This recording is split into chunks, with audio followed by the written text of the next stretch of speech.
حضرت امیر معاویہ رضی اللہ تعالیٰ عنہ تو وہ شخصیت ہے، نبی پاک صلی اللہ علیہ وسلم نے امام حسن کو اپنے ساتھ منبر پہ بٹھا کے فرمایا یہ میرا پتر چودھری ہے، یہ سردار ہے، یہ سید ہے۔ حضور کس طرح؟ فرمایا جب مسلمانوں کی دو جماعتیں لڑیں گی تو یہ صلح کرائے گا۔ تو وہ حضرت امیر معاویہ کی جماعت جس کے ساتھ حضرت امام حسن صلح کرے، تجھے کیوں نہیں قبول؟ بلا وجہ الجھتے ہو؟ بلا کہتے جی وہ یزید کے ابا جی تھے، تو نوح علیہ السلام کا بیٹا بھی تو کافر تھا نا، تو کافر کا باپ ہونے کا معنی یہ ہے کہ آپ الزام لگا دیں گے؟ عجیب آپ بات کرتے ہیں۔ قیامت میں کوئی کسی کا بوجھ، قرآن نے فیصلہ کر دیا ہے، کوئی کسی کا بوجھ، یزید اپنے معاملات کی جواب دے گا، اس کے گھر والے اس کی باتوں کا جواب۔ اور جو یہ کہتے ہیں نا کہ ان کے والد معاذ اللہ ٹھیک نہیں تھے، وہ یہ بھی لکھتے ہیں کہ یزید کا پتر بڑا ٹھیک تھا۔ یزید کے بیٹا ہے جس کا نام معاویہ بن یزید ہے، یزید کے بعد لوگوں نے تخت پہ بٹھایا، 40 دن اس نے حکومت کی، اور لوگوں سے کہنے لگا کہ میں اس کرسی کے قابل ہوں، نہ میرا باپ قابل تھا۔ یزید کا پتر فرمایا نہ میں اس قابل ہوں، نہ میرا ابا قابل تھا، میں اس کرسی پہ کیسے بیٹھوں جس کے پایوں میں محبوب کی اولاد کا خون ہو؟ تلاش کر لو کوئی اپنا امیر، 40 دن کے اندر بندہ تلاش کر لو، میں اس قابل نہیں۔ تم یہ تو لکھتے ہو اس کے بیٹے کے بارے میں، یہ کیوں نہیں مانتے کہ حضرت امیر معاویہ کے ساتھ امام حسن نے صلح کی؟ آپ بات کو سمجھیں۔ اور کچھ اتنے بیوقوف ہیں، اتنے نادان ہیں، ان کو کوئی اور بات نہیں ملتی تو کہتے ہیں امام حسین کو آنا نہیں چاہیے تھا، حکومت بن گئی تھی، یزید بیٹھ گیا تھا، معاذ اللہ۔ پتہ ہے حضرت عبداللہ بن زبیر کیا فرماتے تھے؟ فرماتے تھے ہم تو یزید کے خلاف اس وقت نکلے کہ ہمیں یقین ہو، یہ اس بندے کی بات بتا رہا ہوں جسے گٹی میرے نبی پاک نے لواب دہن سے عطا فرمائی، لواب دہن سے گٹی دی رسول کریم۔ حضرت ابوبکر صدیق کے سے حضرت زبیر بن عوام جو حضور کی پھپھی کے بیٹے ہیں، ان کے بیٹے حضرت عبداللہ بن زبیر کہتے ہیں ہم تو یزید کے خلاف اس وقت نکلے کہ ہمیں ڈر تھا، اگر اب بھی نہ نکلے تو آسمان سے پتھر برسیں گے، کہیں ہمیں سزا نہ ملی۔ اتنا بڑا مجرم اور تم کہتے ہو امام حسین کو نکلنا نہیں چاہیے تھا۔ تو خرابی ہوتی ہے میرے عزیز، خرابی ہوتی ہے۔ آپ کو پتہ ہے میں ان مسائل پر کم بات کرتا ہوں، لیکن ضروری بڑا سمجھتا ہوں، میں سمجھتا ہوں یہ ضروری چیزیں۔ مہربانی فرمائیں کسی جگہ بھی کسی ایک کے بارے میں بھی اپنے عقیدے میں کبھی کوئی کمزوری پیدا، کبھی نہ کوئی کمزوری پیدا، اتنی سی بھی بات کسی کی سننا، کسی کی کرنا، ڈسکس، ہمارا منصب ہی نہیں۔ اور کچھ اور بیوقوف ہیں۔ میں یونیورسٹی میں تھا چند دن پہلے، تو لیکچر کے بعد ایک دوست مجھے کہنے لگے کہ مولوی ایک دوسرے کے پیچھے نماز نہیں پڑھتے۔ میں نے اس کو کچھ پیار کی دلیلیں بھی دی، محبت کی، اس کو کہتے ہیں الزامی جواب ہمارے اصول تفسیر میں۔ میں نے اسے کہا کہ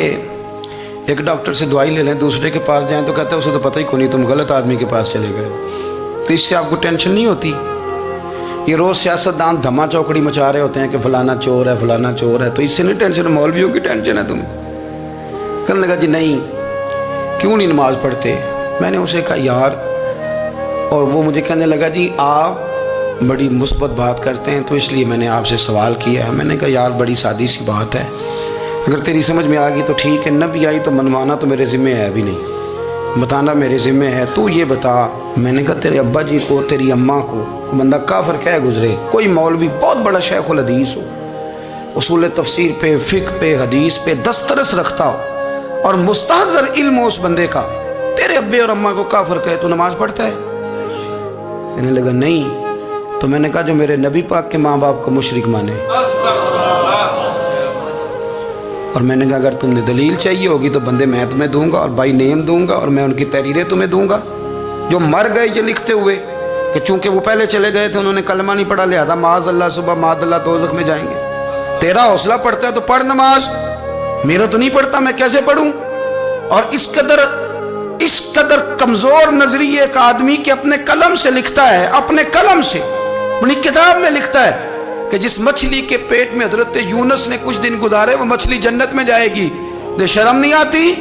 جس مچھلی کے پیٹ میں یونس چند دن رہے وہ جنت میں جائے گی، اور جس ماں کے پیٹ میں مدینے والے رسول 9 مہینے رہے، یہ حیا نہیں آتی تجھے بات کرتے؟ پھر بھی سمجھ نہ آئے تو ہم سے آ کے عقیدہ سن، ہو درود تجھ پہ بھی آمنہ، ہو درود تجھ پہ بھی، تیرے لال پر بھی سلام ہو، تیری گود کتنی عظیم ہے، تیری گود کتنی یار آپ مجھے دلیل دینا میں آپ ہماری ساڑی تے باٹی کون نہیں تے سانجی کدے نال ہونی ہے ہمارا کسی سے ذاتی رٹا ہی کوئی نہیں آپ بات کو سمجھیں لیکن تجھے کوئی اور چیز لکھنے کو ملی کوئی نہیں تو نے قلم اٹھایا اور تو تکلیف دیتا ہے نبی پاک کو تو وصیت والدین کو معاذ اللہ یہ لفظ کہہ کے گزر جاتا ہے اور ان کے نام دیکھو آمنہ نام کیا ہے آمنہ آمنہ نام کافروں جیسا ہے اور والد کا نام کیا ہے سبحان اللہ عبداللہ کا معنی یہ کافروں جیسا نام ہے مات ماری ہے اور کتابیں لکھی جا رہی ہیں اور سیرت لکھی جا رہی ہے اور دلیلیں دی جا رہی ہیں لوگوں کو خیال ہی نہیں آتا عجیب فلسفہ ہے 4 اقوال ہمارے بزرگوں نے لکھے ہیں نبی پاک کے والدین کے بارے سب سے پہلے امام سیوطی فرماتے ہیں رسول کریم علیہ السلام نے فرمایا کہ پوری دنیا میں جب کفر رہتا ہے تب بھی 10 لوگ اللہ کی توحید پر ہمیشہ قائم رہتے ہیں